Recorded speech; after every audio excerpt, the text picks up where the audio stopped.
I am a student at the University of Edinburgh. I am doing Scottish history and ethnology. And if anyone who doesn't know what ethnology is, it is the study of culture, whether it's to do with language, religion, beliefs. And what I specialise in is folk beliefs, or folklore, specifically in Scotland. And it comes to these, that I came to this book, which I wrote, which was the anniversary last week, being a year. So as time has flew by. And when it came to this book, it originally took a journey on its own, really. I wanted it to be Isobel Gowdie, who we know would have been illiterate. She couldn't read or write. She didn't have that privilege of, her ministers and landlords.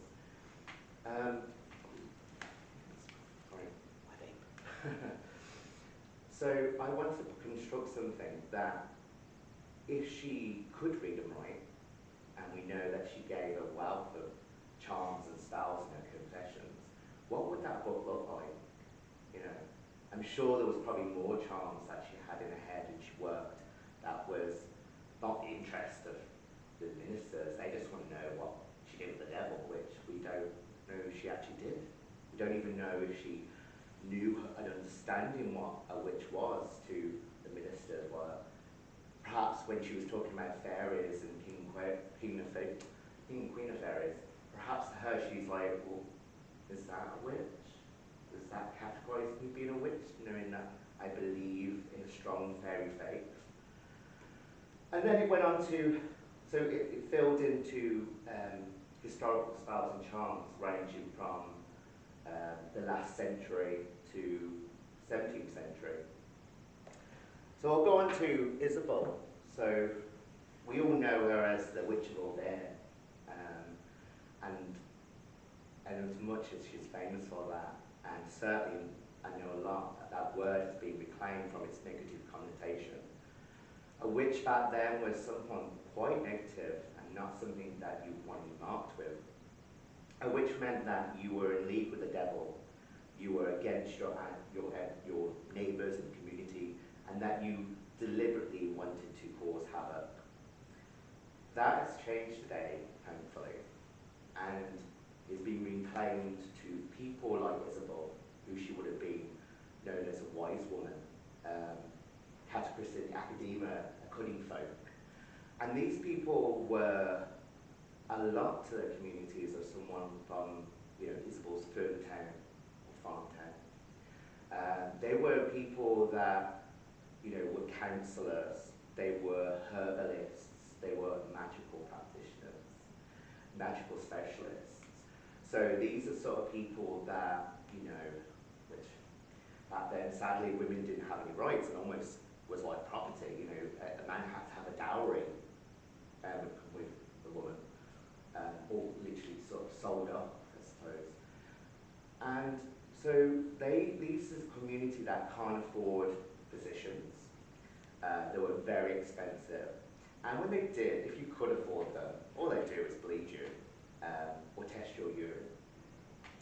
I always think it doesn't set right in my mind, because if you've got a cold or flu or you've got a virus, you need all your vitals, which is in your blood. So half the time they make more worse than good. People like Isobel would have had knowledge of herbs, and she knew the landscape around her. So she knew what herb could heal a cold, heal a flu, cure a burn, clot a nosebleed from bleeding anymore. She would be someone who, if you happened a lot back then, if you had an abusive husband, would lend a willing ear, counsel them, maybe even give them a wee charm or two to sort him out. But they would also be a part of the community, and they would do stuff like before a plough would hit the soil, they would be the ones that blessed the soil, so that assured a good crop. Because like today, I mean, we live in a world where we can just hop to the corner shop if we run out of eggs or sugar. In this world, if the crops fail, that means she's not getting eaten for the year. That means she could be even carted off the very property she's on, because back then, the way they paid their rents, the landlord, which in this case is, you know, Harry Forbes. Oh no, sorry, Harry Forbes, the minister. John Howard. Yes. They paid it with grain, or what they reared their, you know, their animals. And they may have like if they're good enough, you know, if they favour them enough, the landlord might give them a bit for them to have rather than, you know, out the year. But that would mean that these people are massively on, you know, malnourished. They wouldn't have been healthy as well today. So someone like Isobel was very important in that community. They were the only help that they had, because, you know, the minister would, if you go to the minister if you're ill and like, just pray. And if it doesn't work well, God wants you to die. Pretty much. Isobel would have been someone that was very passionate, very, you know, lend a heart to people, because that's part of her community, you know. And in return, maybe there was like, they would give her eggs, or they would do things for her. She would be, you know, the heart of that community. And like Helen today, who has done fantastic storytelling, she would have been a storyteller.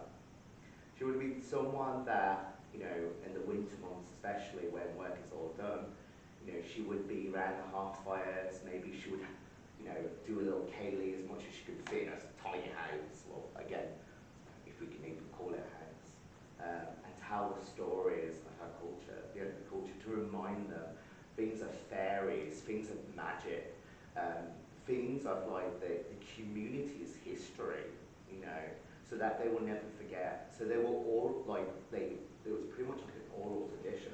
Again, no one could read or write, but she was also classed what they call in academia as a tradition bearer, and that is someone of your community that, through this knowledge you're bringing, you know, would remember stories, remember poets, remember songs of that culture, that film tune.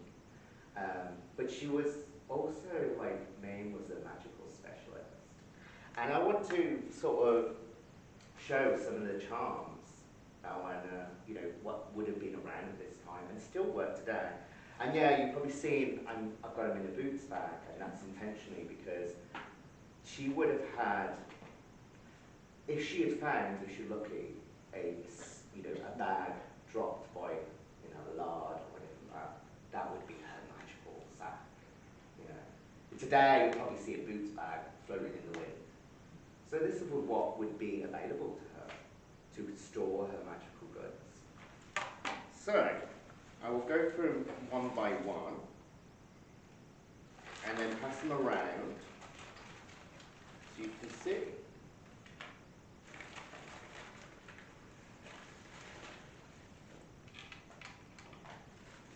As you see, you can fit quite a lot in a boots bag. So first of all, we'll go on to the Rowan Path, and you see around the whole of the museum full of Rowan. And this is Scottish. This is the most Scottish charm against all harm, against ghosts, witches, and even people that just means you harm. And it's simple. You know, it's Rowan crafts made into, you know, with a piece of red thread. And these would have been something, you know, made of wool, dyed with natural, you know, pigments, or you know, from berries. So it's quite simplistic. It's something that Isobel didn't have to pay much to, you know. I'm sure when she's spinning one wool for thread to sell at the market, she can put a bit aside for, you know, her community. So she would have made these sort of charms, and this would go by the doorway or the hearth. Anywhere, well, mostly the hearth actually. So the hearth, which you see at Christmas time, why we deck the halls with hollow, is because the hearth was the only place in your house that was access the outside world. You can shut windows, you can shut doors, but the hearth is always open.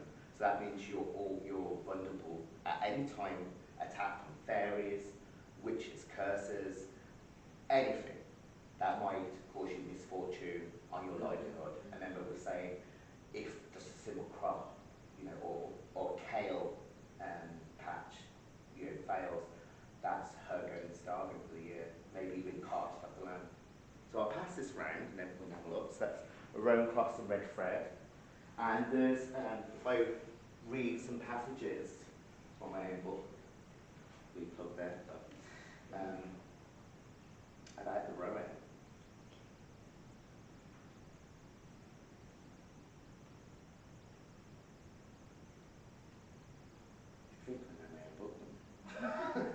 Here we go. So there's loads of sayings about the rowan, and most of it's about towards witches. Some of it's about spirits in general. So the most basic one is rowan tree and red thread will drive the witches away. Rowan tree and red thread gan the witches down to death. Rowan tree and red thread make the witches take their speed. And then there's another one which is quite interesting, which is more of a formula. So it's black luggy, lamber bead, rowan tree and red thread put the witches to their speed. Now, black luggy is a form of fungus that grows on the tree. You might see it, they look like little ears, black ears.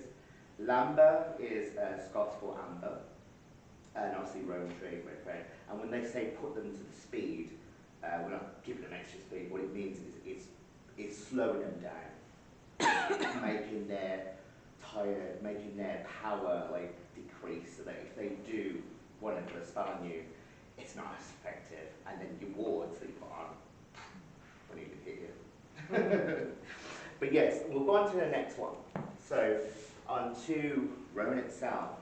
So we see the rowan crosses, but beads were also threaded, and they were eventually, I actually just done them as fresh, but you would dry some, half-drying them out, you would thread them up, and you'd let them dry in the windowsill or whatnot, or maybe you would put them by your half fire and they would just dry out. And these were placed around children's cots, particularly to make sure they don't have cot death. To back in the day again, we're seeing such as things as the evil eye. So, and that is in many cultures about the evil eye. So it's the fact that someone could look at you in a jealous way, and that itself can cause a curse. And other things what we would call satire would be also evil eye. So you could say, oh, what a beautiful child he is. And that would be a satire, and that's a curse. So what they used to do is, so once it gets dried, it ends up looking like this. And they're pretty much hard. I had this one for 8 years. And this is personal to me, so I'm not going to hang that one round. But this one to me has a patron saint of Scotland, St Andrew. So, but I'll hand this one, you can fill that. I'm afraid this is personal to me. Next, which is a really magical herb, it's known as St John's wort. In fact, sorry, what was that? St John's wort, Right. which today in medical profession is proved to help with depression. You can get tablets now from the doctor on prescription for St John's wort. But this was also called St Columba's wort, or St Columba's plant in parts of South Lewis, Harris, and it's a special herb, and it's one that you would, and the reason why it's called St John's wort is because you would gather it on St John's, which coincidentally was around the summer solstice. That happens. It's bright, it's yellow, it's very solar looking, isn't it? But Christianity likes to borrow things, take things. But they would gather, and this is a high protection. You would hang it by your door as well, and let it dry out. And this is something that, or even across your threshold, you might have put in the woods, and so that makes sure that no evil crosses your threshold. There you go, St John's wort. And it's called St John's wort for two reasons. Wort is an old, it's an old like sort of Anglo-Saxon word for plan, really. But also it's like ironic because when they come to bud, it kind of looks like a wee war. So next we'll hang round is this. So, and we see in Isobel's accounts something called fairy shot or elf shot. So if, for example, we would class it as like a stroke or a, or things like maybe hemorrhage or whatever, something that you would just drop down and, or even a seizure. To them, the past, that would mean that you were elf shot. That means that fairies have shot their arrow at you at an instant fatal illness, you would drop down. And they also, what would be found and used, and you can see them in the museum, National Museum of Edinburgh, well, of Scotland, is little Neolithic arrowheads.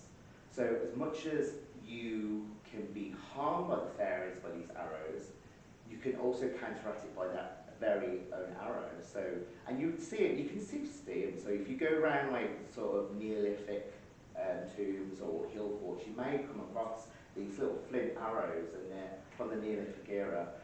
And what they used to do is, if they thought you were elf shot, which in this case may be a stroke, they would dip that in some water, which is known as Forspoken waters, because you speak a charm over the water with the combination of the charm, and that person would then drink it. So this one is not an arrowhead, unfortunately. I actually was in a rush, so I bought it from the local store down the road, but I'll pass that around.